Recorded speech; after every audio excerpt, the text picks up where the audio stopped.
Thank you all for coming, and a special thanks to the Mann Foundation for their ongoing generous support of early childhood. I'll talk about synchrony, emotion regulation, and the neurobiology of attachment, the foundation laid in the first 3 years of life. And I'd like to open with a quote from John Bowlby, the father of attachment theory, in an old manuscript that was never published when he was working with war infants in London and first formulating his opinion about the centrality of attachment relationships. The roots of parenthood lie in the child's relations to his own parents in his earliest years. The love which a mother has for her children is a reflection of the love which she received when she was a little girl. The love which a father has for his children is the reflection of the love which he received when he was a little boy. It is in childhood that we learn to love. And what I hope to show you today is how we learn to love in childhood. What are the specific behavioral patterns, hormonal system, brain networks that become activated in the parent right after the birth of a child? How these are transmitted to the infants through synchronous interactions, and how these interactions set forth the infant's capacity to love, and through such love, the capacity to self-regulate, to empathize, to symbolize, to aspire. What is attachment? Attachment are meaningful relationships, and they have two components. They are selective and they are enduring. Selective refers to the exclusivity component in the relationship. It's a relationship between only me and only you. Enduring means that these relationships are long-lasting, often a lifetime, last long enough to be meaningful. Because attachment bonds are so critical for survival and continuity of life on Earth, they have highly specific and conserved genetic, behavioral, hormonal, and brain components. There are three prototypes of bonds in mammals. There is parental, the parent-child, child-to-parent. The pair bonds, our romantic attachment, and the filial, which in human refers to our relationship with our close friends. And they all share underlying mechanism related to the oxytocin system. But the parent-infant bond provides a template for bonding throughout life. Across mammalian species, the parent-infant bond provides the setting through which young become members of their social world and learn the rules of social exchange.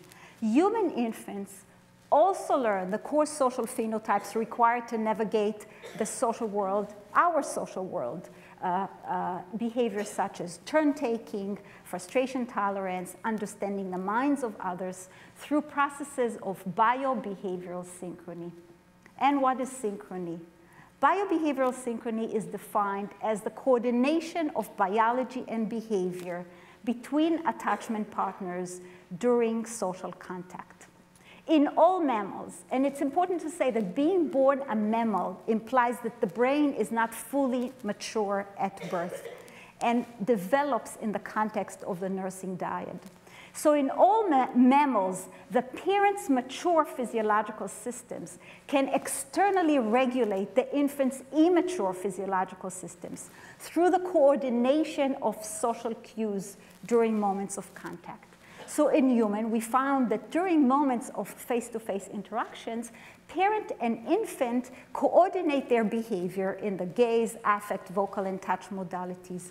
Those coordinated behavior provide a template for biological synchrony between the parent and infant, heart rhythms, for coordinated release of oxytocin, and for brain-to-brain synchrony between critical nodes of the social brain. Maternal synchrony, maternal infant synchrony begins right after birth with the rush, and it's triggered by the rush of oxytocin during childbirth. So all mammalian mothers begin right after childbirth to express the species-typical repertoire of maternal behavior. In humans, these are 4 behaviors. Mothers gaze at the infant face and body. There is positive affective expression. There is motherese high-pitched vocalization, motherese, so parentese high-pitched vocalization, and affectionate touch. touch that only intends to transmit love and doesn't have any functional purpose. But in humans, more so than in other, or unlike other mammals, that there are also two additional components. First, human mothers coordinate the expression of these behavior in the first day of life with the infant signs of social readiness. So in health, already in the first day of life, infants feel a match between their own state and the caregiver's response. And the second uniquely human thing is that relates to touch. All mammals, bonding occurs in a context of parent-infant touch. In humans, touch is integrated into the visual, affective, face-to-face signals. So from the time humans are 3 months old, they can impact the physiological system of another human through the coordination of visual, affective, facial cues. At around 3 months of age, infants begin to take active part in social interaction, and this starts to form the unique dance between each parent and child with its own rhythm and tempo and dynamics. Such interaction have two important outcomes. First, they enable biological synchrony between the parent and infant physiological system. And second, they carry long-term outcome across childhood, adolescence, and even up to adult life. It is important to say that not only mothers synchronize with their infants. Father can synchronize with the infant too, to the same degree, but in a different way. So that mother-infant interaction, mothers cycle between state of medium and low arousal at a fairly predictable pattern, and there is one high peak of positive arousal, which is framed by social gaze. I got to show you the fathers quickly. Fathers have a very different pattern of interaction. Their interaction contains very quick peaks of positive arousal. It's not directed to the infant face, but to exploration of the environment, and those peaks come at random. In health, an infant should be able to experience both synchrony with mother that establishes the rhythm of safety, and synchrony with father that establishes the rhythm of excitement and exploration. In several longitudinal studies that are running in my lab, we follow the development of synchrony from birth to adolescence. And this is our longest longitudinal study.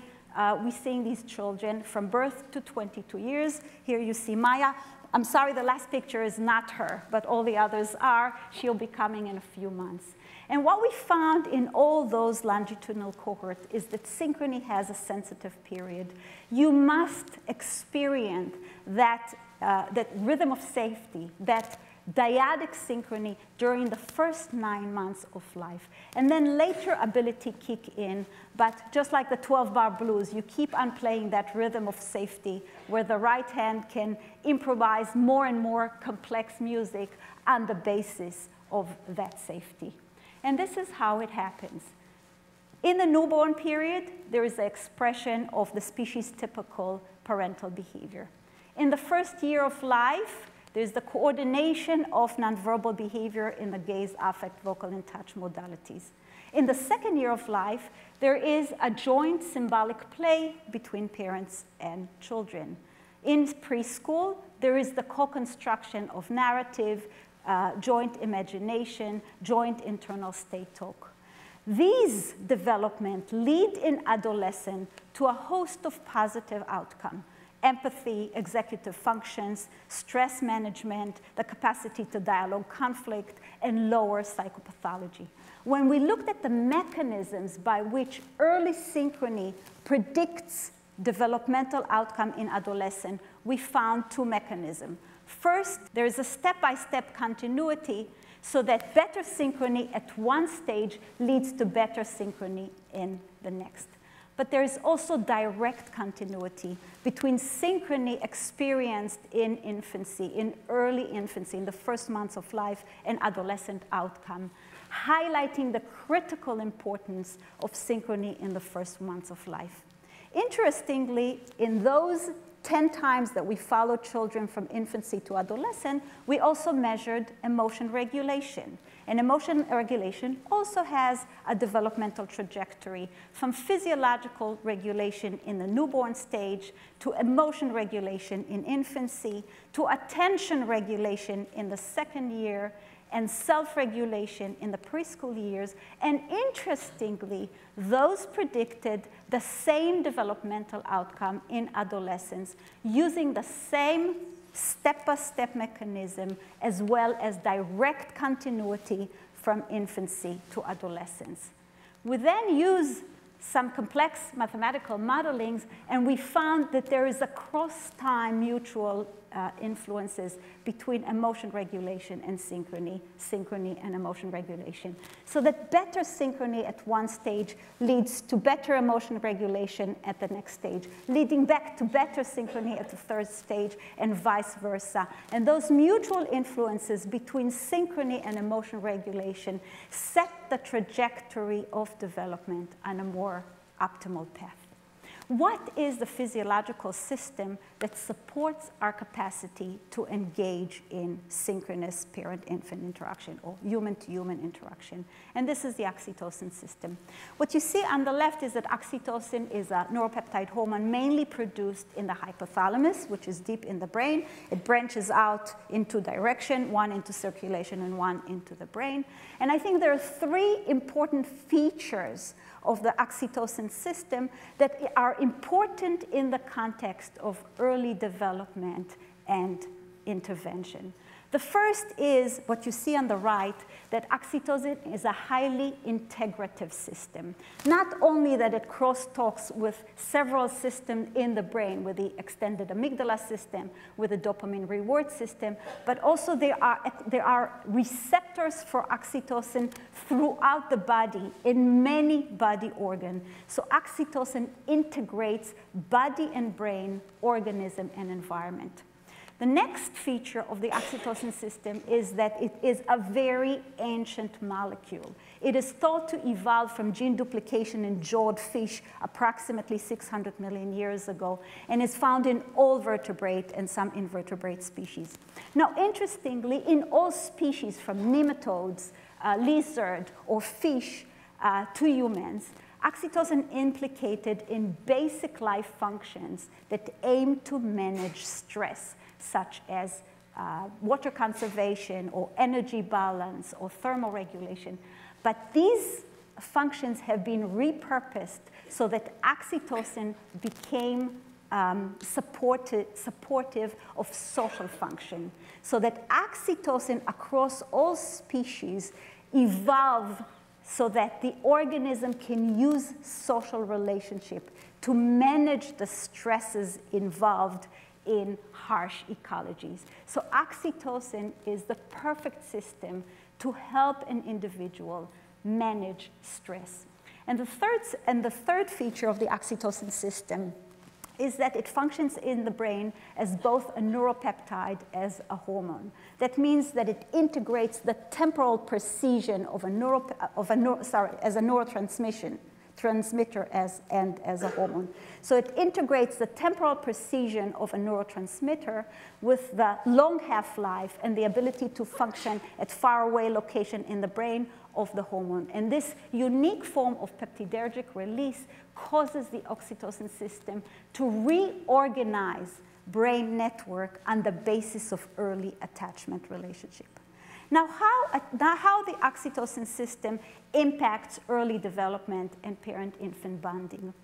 Well, it's very difficult to summarize 15 years of research in my lab on the topic in 3 minutes, but I'll try to highlight just 3 important features that are relevant for today. First, we were very surprised that fathers, even though they don't give birth and they don't nurse, which are the major source of oxytocin release, in the first months of life already, fathers have similar levels of oxytocin to that of mothers, even when mothers are nursing. And it's very interesting that there is an alternative pathway. So while mother's oxytocin increases by birth and lactation, father's oxytocin increases through active participation in child rearing. So there are alternative pathways. You don't need to be a biological mother. Second thing is that oxytocin is released after touch, contact, and synchrony, not only between biological parents, but also in foster parents, or we find it in 3-year-old children after interaction with their best friend. Third is that other period of bonding in human life, such as when you fall in love, are associated with dramatic increase in oxytocin, which is also linked to synchronous interaction between romantic partner. And the final point, which is relevant for us today, is that conditions associated with disruptions to maternal-infant, to parental-infant bonding, such as maternal postpartum depression, premature birth, or high contextual stress, are associated with shutdown of the oxytocin system and no oxytocin response to social contact. And because the oxytocin system functions as a biobehavioral feedback loop, where more touch and contact releases more oxytocin, and more oxytocin triggers more behavior, this should spell danger, because those kids' oxytocin system is not responding to social interaction. Well, the last component in the trilogy of the neurobiology of parenthood, behavior, hormone, is the parental brain. Now, it's more important to say that there is no other period in adult life when the brain is so plastic as the period after you have a child. Research on the mammalian brain, the mammalian parental brain, is already 60 or 70 years old, but only in the last 5 to 10 years, we're looking at the human parental brain. And what we found is that the human parental brain is underpinned by the same subcortical system as the mammalian parent brain, including the oxytocin-producing hypothalamus, the amygdala, which tell us, be aware, be vigilant, be preoccupied, maybe there is danger to your infant, and the dopamine reward system, which allow parents to draw reward from their infants. But in humans, unlike other mammals, this subcortical system is connected via multiple ascending and descending projection with several cortical systems that form together the human parental caregiving network. This includes the empathy network that enable parents to feel the pain and emotion of their infant and ground experience in the present moment. The mirror network that enable parents to represent in their own brain the infant action. The mentalizing network that enable parents to understand the infant intention. And the latest evolving emotion regulation network that enable future planning and goal-directed caregiving. Altogether, they form the human parental brain. We were interested in 2 questions. First, how synchrony is implemented in the parental brain. So we recruited a large group of mothers. We measured their behavior. We observed and microcoded their behavior. We divided them to synchronous mothers and to those who were overly stimulating and intrusive mothers. We then put them in the imaging machine and measured their response to their infant video. We found that there were 2 areas that showed difference between the synchronous mothers and the intrusive mothers. Synchronous mothers had much greater nucleus accumbens activation, which is part of the dopamine, subcortical dopamine pathway. They drew a lot more reward from the infant. And intrusive mothers were much more anxious. They had much more amygdala activation. We then looked for functional connectivity. What else in the brain works together with these 2 subcortical structure? And we found that among the synchronous mothers, the entire human parental brain was working alongside this nucleus accumbens, whereas in intrusive mothers, nothing was modulating the intense amygdala activation. So synchrony is implemented in the brain by an underlying reward coloring and connected to the entire human abilities that enable the parents to empathize and mentalize and provide adequate and attuned caregiving to the infant. And the last study I want to show you asks the question, what are the developmental consequences of the parental brain? If we look at the human brain as the apex of evolution, and the parental brain is the most plastic period of that apex, does that have any implication for children's development? Okay? So we followed those children 3.5 years later, and we now have 4-year-old children. We went to their home, and we measured them with the experimenter, not in the context of their parents.